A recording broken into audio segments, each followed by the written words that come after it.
Good morning, or possibly good afternoon, or good day, or good night, whenever you're listening. And welcome back to this week's episode of the Higher Grounds podcast. And it is great to be back in studio. I can't believe it. I'm here with Brother Andy Wells and Brother Michael Poindexter. Who is this guy? It's been a long time coming, man. I mean, this is like a blast from the past. Like, who shows up? He's even got crow's feet around his eyes. I've never seen that before. This dude's gotten aged on us real bad. I have aged. Who shows up after not being here for months and just jumps in the takes over the chair, baby. That's what I'm talking about Hey, right there, man. It was time. It was time. High ground has got to upgrade, got a makeover. Well, that's because he brought a check. Brought some support here for the Higher Grounds podcast. Thank you for joining us today, Brother Andy. Man. How you doing? You know, I am doing okay. Yeah. I've let it go. You've just let it go. Nah, he has a lot of stuff he ain't let go. I can tell you that right now. I'm a bitter man. He always asks this. So, Brother Andy, how are things going in the ministry and at the church? Well, you know, we're deer hunting and fishing some, and mowing season's about over. Yeah, but work about 80 hours a week. Yeah. I just let all of you know, I think I moved up a notch in Brother Andy's eyes. Matter of fact, I think he actually got emotional when I did. I was preaching. My chin went. Yeah, like right there. I was preaching. I was preaching a little while back, and I said something, and I got through. My son came to him and said, "Dad, that's a little rough." He said, "You've been hanging around Brother Andy too long." Uh-oh. And, you know, our kids are laughing, and I call Brother Andy. I could say, "Well, that's good." Well, that's it. So he thought since he had lost touch, he had lost influence. But it's still there, baby. It's still there.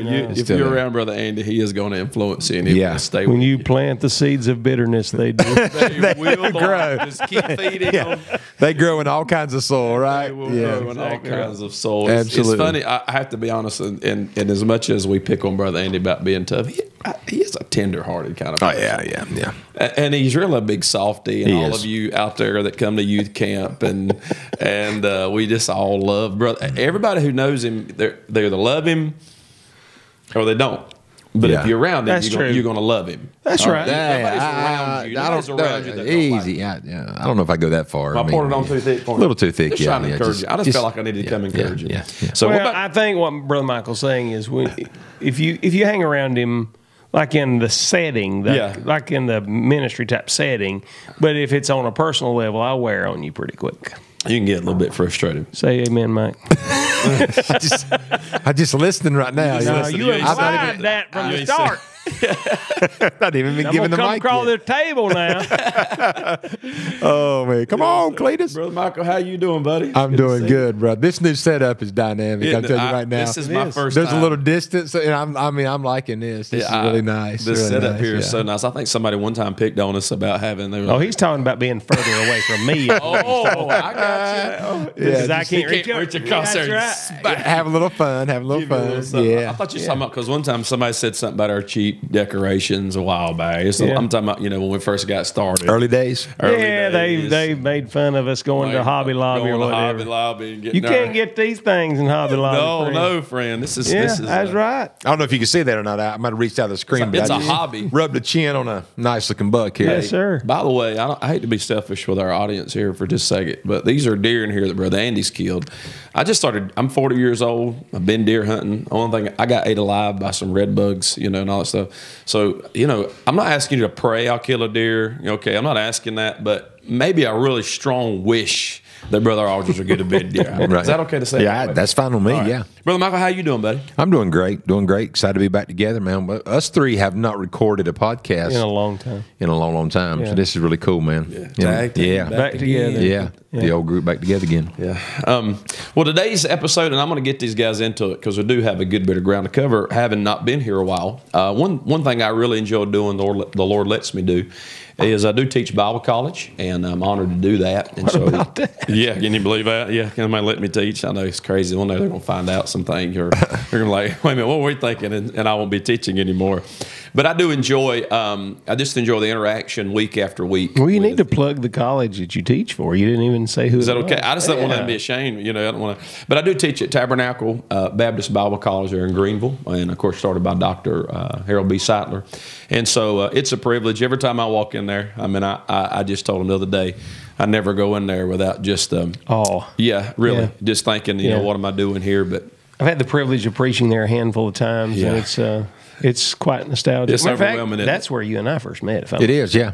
We met in the sanctuary there. I have mixed emotions about the place. I mean, it's got such a great history, but then it's got a little, we did meet there. Yeah, that's right. So it's like all this great stuff, but then something, one traumatic moment in your life when you met Brother Andy there. Yeah. I treat it like Paul said, there's a thorn in his flesh, and the Lord told him it was going to be very valuable to him in his life. So I've learned to live with it. I got you. Yeah, just look at it and say he's just musing on it. Don't worry, you can get him back. Yes. I'm fitting to be a crown of thorns on your bowling head. That's right. So I do get to teach there and we have a lot of Q&A at the college, whether it be in class, and then 2 nights out of the week we have preaching, and then we also have Q&A. And so a lot of those guys will ask me questions, and I have had a lot more than I have written down here. Guys say, hey, next time you're together, ask them this or those kinds of things. And so we've got guys that are watching the podcast. And I've been in meetings and been in some new areas this year, and somebody comes and say, man, I love the podcast. I got on an elevator here just a few weeks ago, and the guy's looking at me. He's kind of like, you're on that Higher Grounds podcast, ain't you? I was like, which automatically I'm like, I don't know whether to say yeah or no, because I'm like, did we say something that upset him, right, or anything like that? But he was a big fan of it, and got to meet him and had an elevator ride with him. And so, what of it? Yeah, what of it? Yeah, what's up? Or actually, you can say what episode? Yeah, because some of true. you. That's the only thing you said ever I've agreed with right there. Well, I did say Jesus saved on here a whole bunch. Are you trying to? Well, you said Jesus, and I wasn't sure who you're talking about. Okay, I got you. And these guys are the same way. So I am going to pose. I kind of mentioned some of these things to them. It's not really scripted, but I do want to just ask them some questions.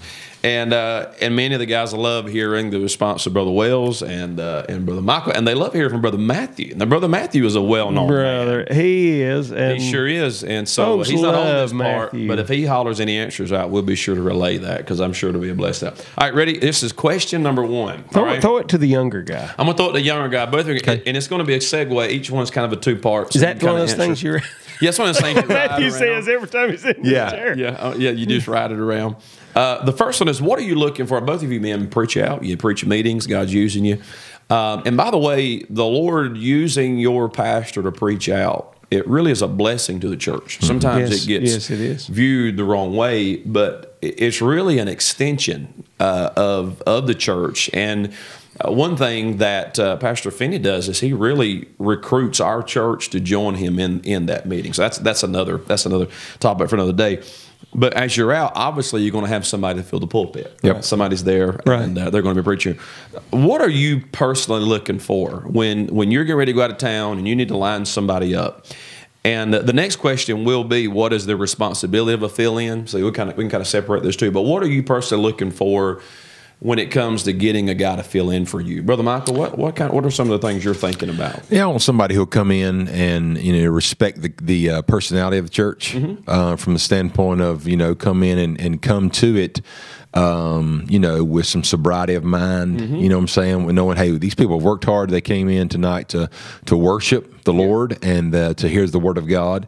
And so you want them to be studious in their study, take it seriously, and then come in and come to the service, prayerfully and ready to play a role in contributing to the quality of that service. Yeah, that's good. And one thing you said about even talking about the quality of the service and coming in, I think it's important. No preachers are the same. Us four, we all preach differently. Right. Different styles. We moderate services differently. Right. Those kinds of things. So when you come in, is this all right to say, even though you preach differently, you don't want to come in with the purpose of just doing everything different and just throw them out, because Baptists are Baptist spook easy, kind of say. They kind of, you know. But when it's more like that pastor and in that frame, people really do warm up to you a little bit. So. Yeah, I mean, I want the front end of our service to be the same up to the time that young man, whoever it may be, takes the pulpit, just because it kind of fits the personality of our church as far as that part goes.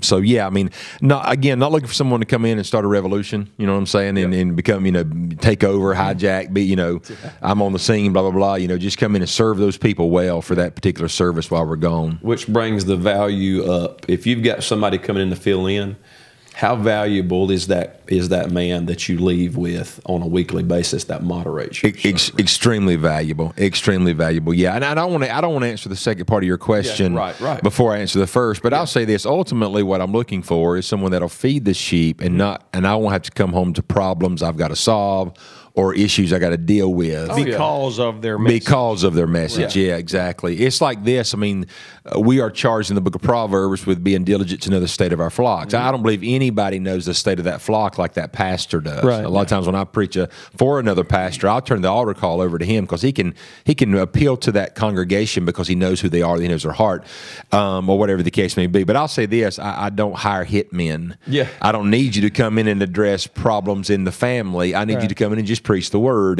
so yeah, I just don't hurt me, and just, you know, try to help them. Don't hurt me in the process. Now, I guess the question I would have for Brother Mike would be the guys that you have to come by and preach. Are they mostly men that are called to preach in the Assembly of Lighthouse, or do you go outside and bring guys in from the outside? Well, in the early days, there weren't men to call on. Now there are, and I try to use the guys from inside our congregation so that they can get some development along the way and teach them, let them have opportunity, but teach them responsibility. You know, because they know that you know, I'm going to come home and I can talk to you. And I will talk to you about, you know, anything that, you know, we need to talk about as far as how the service was handled and what have you there. I'm even a stickler on things like we're starting on time. Yeah. You know, we're not waiting for that couple that drags in 3 to 5 minutes later. You know, they're not the centerpiece of our service. We starting at this time. It says it on the sign. It says it in this track. We're starting at this time because we come here to worship the King. And when I'm gone, you start at this time. You know, those kinds of things, and just some good disciplinary type things that you teach. Now, whenever they leave and go start their own, they may do things differently, and they have the liberty to do that. But you know, I believe this: when I come to your church and you say, "Hey, you got 30 minutes," I've got 29 and 59 seconds. That's right. And you know, those are kinds of things. You know, I do leave my guys a lot of times, even with a time frame in mind. And it ain't so much about having short services as it is about teaching them to respect another man's pulpit. That's right. One thing I learned a lot: you rarely go anywhere where there's not a set of instructions or criteria that you fall into. Well, there ought to be. There ought to be, and I try to help my guys get disciplined and ready for that as they go out and minister on their own. One reason this is a good question for Brother Michael and Brother Andy is because both of these men, and probably a good bit of people out here know this, they open their pulpit a lot to young preachers. We do. They let young preachers come in, you know, and preach and get some pulpit time. And I believe you ought to go be knocking doors and doing those things as far as trying to find areas to preach in, nursing home ministries, or just whatever it may be, street corners. But at the same time, and showing up where somebody's going to be preaching young preachers that day, you ought to be there. Right. A man should never open his pulpit up and say, "I'm going to preach young preachers," and he should have more preachers than he can get to. All right, so that's a little side note. But both of these men will open that door to allow to come. So that's one reason we're even bringing this up to Brother Andy and Brother Michael as well. Brother, what about you? What are you looking for when you head out? What's something things that you kind of keep in mind? Well, we're in a situation where we have young preachers who have never pastored but have been preaching for over 10 years, and then we have other middle-aged preachers who have been preaching for a number of years, and then former pastors who are in between churches that have a good feel for what's going on. All of these men that I speak about are very loyal to me, and they understand that my intent for them is for them to exercise the gift of their calling, which is preaching. And so they know that I'll say most of the time when I'm gone, it's going to be a Wednesday night. If I'm going on a Sunday, I'll generally have my dad come over, or seasoned man like Brother Larry Raines or someone like that. But if it's on a Wednesday night, I'm generally gone 1 to 2 Wednesday nights a month, depending on my schedule. Yeah. Most of the time it averages 1. These men understand that our folks some of our guys are getting up at 2 o'clock in the morning, 3 o'clock in the morning to go to work. Yeah. They understand that they're to keep things moving, that they're not to run rabbits, that you've got a segment of time that you're going to reach these people, and that the mind can take in no more than the rear end can stand. Sure. And so, with that being said, stand up, speak up, shut up, sit down. Yeah, sure. And that's what we're looking for. And I've had some folks that have heard some of our guys preach, that come up under our ministry that said it's like sitting there listening to you preach. Great. Which is what a pastor wants to hear if he's training a man. Yeah. Yeah. One thing I love about what both of these men said, and before we move to this next part of the question, neither one of them dealt with what to preach and not. In other words, they're not trying to overstep the direction God leads you. They're just saying how you present yourself to the church and how you treat that bride. Well, let me, if you don't mind my enlarging on this, and this is a negative, okay? I have had to counsel with pastors who have gone through some really terrible ordeals. Yeah. I've had to, or taken it upon myself to insert myself into the lives of people who have been guilty of abusing another man's pulpit while he was absent, and rebuking them over that. Literally saying, you did not say that when you were in that man's pulpit. Yes, I did. You're stupid. Yeah. I mean, just to be honest with you. Right. And I know of men who have taken it upon themselves to address legitimate, I'll be honest with you, legitimate problems that were under their pastor's ministry. These were legitimate problems. But instead of setting their pastor down and saying, Pastor, I have a problem with this, they address it with the congregation in his absence. And that is unethical. And it shows no character whatsoever. And I don't have time for that kind of foolishness. Not at all. What about when you, just a real quick note, how good does it feel, or what does it do for you when you've preached out a meeting, you're in revival, you preach Monday, Tuesday, Wednesday night, you get back to your hotel or wherever you're staying at, and you get a report that says, hey, service went great tonight. Oh, yeah. What does that do for you, bro? Oh, it encourages my heart. Because here's the thing about it. You're really always training the church to go on without you. Because at any time, a heart attack or whatever the case, I don't want the church to be so dependent on me that it thinks it gets all of its, ability to survive and thrive by me. And so, whenever you're out and about, and I like, the sheep deserve to eat well. Yes. And whenever they need to eat well when I'm not there, you know what I'm saying? And so it encourages my heart, and to get those texts from people, hey, Pastor, we missed you, but wow, so-and-so did a great job, and I'm going to check it out on live stream, on the way back home kind of deal. And but it encourages. And here's my thing, if you ain't eat it with covetousness and jealousy and malicious, it's not going to bother you if somebody else do well in your pulpit. That's exactly right. I'd rather get that than get a text like, oh my goodness, Pastor, we got to talk when you get home. Well, a man, what about the other side? Well, a man who studies, and a pastor who studies and who gives himself to it and who does his best, and God uses him, and God does use those who his call is upon. That's a big key. Sure. There's a lot of men who doesn't have a call that are in a pulpit somewhere. Oh, yeah, absolutely. All right, but a man who has a call of God on his life, who gives themselves to study, preaches, and God touches what they do, they're not going to have any jealousy toward a man that God is using in their pulpit, because they understand their lane. It was like one of the, the morning minute meditations that Pastor Wesley Webb did for us recently, and that was, get in your lane, stay in your lane. And a real pastor is encouraged when his men do well, because it's a reflection on him. And I'm not encouraged when my men don't do well. Yeah. And you're talking about the men that are under your ministry, the men you're helping. Yeah, I mean, you want to see them, take leaps and bounds of growth and start excelling, man. I mean, I'm pulling for you. We're not in competition. We're on the same team, trying to got the same goal in mind. So, Well, one of the things that assists us here, I think, in regard to this, for me personally, is my wife is generally here. She doesn't get to travel with me. My wife is here. Yeah. And she's a serious Christian. My son leads the service and leads singing. An adult who is a serious Christian. I have sons-in-law, daughters-in-law, and a passel of grandchildren that are here. So my family, in one form or another, is going to be here. And so that's a great assistance. Yeah, too. that's right. That's also accountability. Right, coming absolutely. in there again. Absolutely. So that's great. And so I want you to keep those things in mind. And once again, nobody's coming after what you're preaching, even though but you're in that man's pulpit. You're benefiting from that work and their church. And then there ought to be a part of you, and you can take the wrong mentality on this and say, well, I'm called to preach, I'm going to do whatever.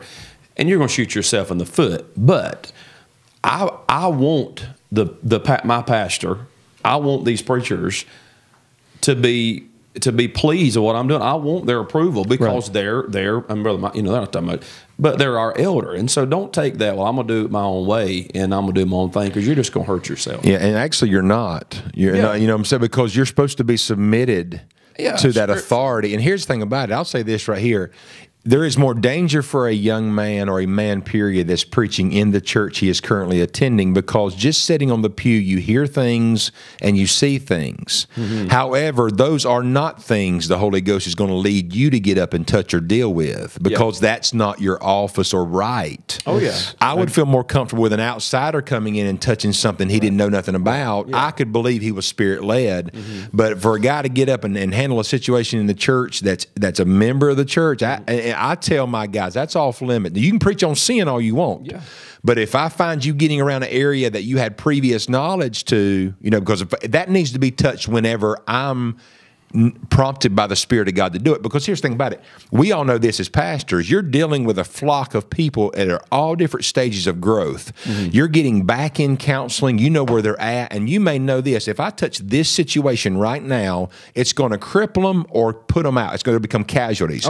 However, if I give God a few months or whatever to really, get their feet under them and grow them a little bit, get them strong, then they'll be able to handle that subject matter. So for the young man that preaches for his pastor, don't give me this, I'm God called, do what you want to stuff. No, you might not even be God called if that's your attitude. The bottom line is this. You're not going to be around our place long. Not going to be around long at all, because you got to be responsible with that flock. You cannot walk in there like John Wayne with a 6-shooter and go to popping off at the mouth. You'll do more damage in about 15 minutes than we can take 6 months to recover. Now, I have had young men in their honesty and just stand up and preach a good, hard message, a Bible message, and the texts that they chose, the points were right, but the texts that they chose were not accurate. It wasn't what the Bible was saying.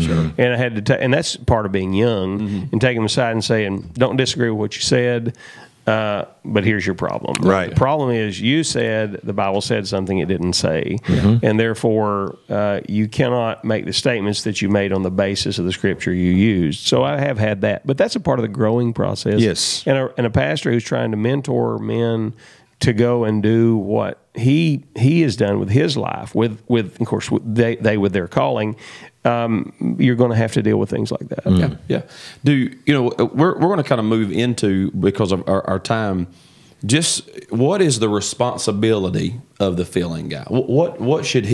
How should he approach this service? But I also want to ask you too, let's say you're looking for a guy. Do you normally, the men who fill in for you, are they guys, and if they do this, I'm not knocking anybody, but is it the guy who comes and hands you a card and say, hey, if you ever need anybody to fill in, or is it more of you see these guys out and you see their faithfulness and you see their life and you see their loyalty to their pastor and their church?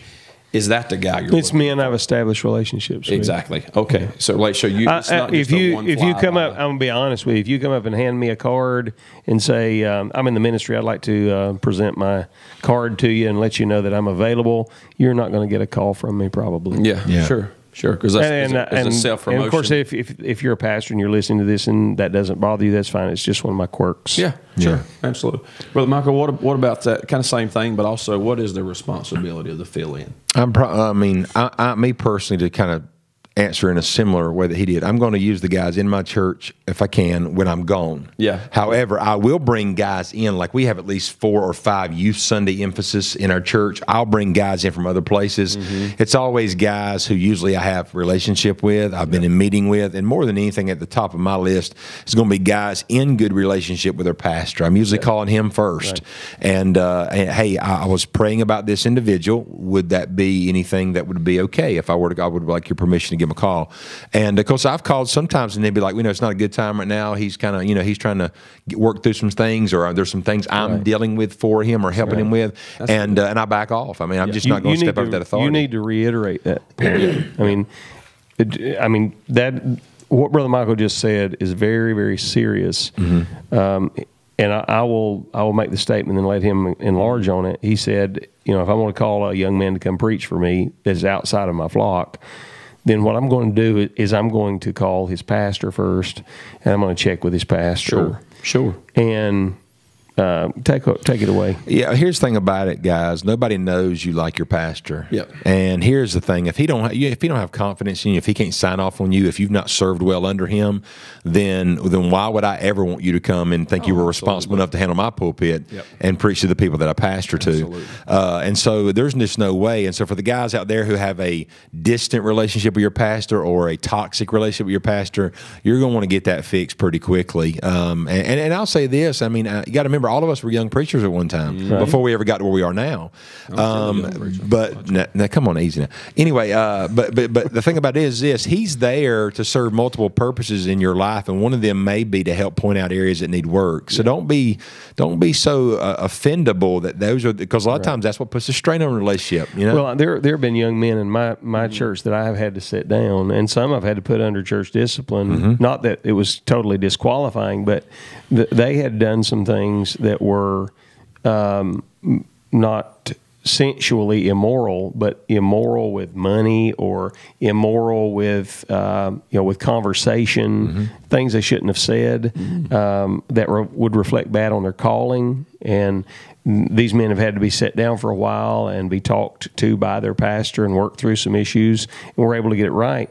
So if a pastor is up and calling them during the time that they're under some element of church discipline, which we've already preached, or given 4 episodes to, right? And so you are doing if all of you as a pastor, if all you're doing is trying to look for somebody to fill your pulpit without being considerate of the church from which this young man's coming from, then the body of Christ is not important to you. Your local assembly and your local assembly alone is the only thing that is motivating you. And I think that is a detriment, not just to the church where the young man's coming from, but to the young man himself and to the pastor of that other church. And so my responsibility is not just to myself and to God, it is also to these men that sit around that I borrow from. That's why it's important for me to call them. I've had preachers, listen to this, you're going to love this one. I've had preachers, rather well-known preachers, that had falling outs with me where they would not work out problems and slam the phone down in my ear when I'm trying to deal with them about problems that we had to try to make it right, and then have them, after they said they never wanted to speak to me again, call men in my church to come preach for them in their pulpit. Oh wow, that's a bit underhanded. Now that's unethical. I mean, that's unethical. Yeah. That's right. Absolutely. Well, we're running out of time, but we'll revisit this. We need to revisit, and there's some more other questions. I got plenty. But I do want to say this: you preachers, not that we're on your side. Oh, you got that right. You don't have bigger cheerleaders than us. And I want to say this before we sign off. The reason that this topic gets covered is because these men, we want to be a help to you, because we don't just want you to do it right. Yes. We need you to do it right. That's right. Absolutely. Well said. Yeah, well said. absolutely. Thank you for joining us again this week on the Higher Grounds podcast. And until next week, you keep pressing on the upward way.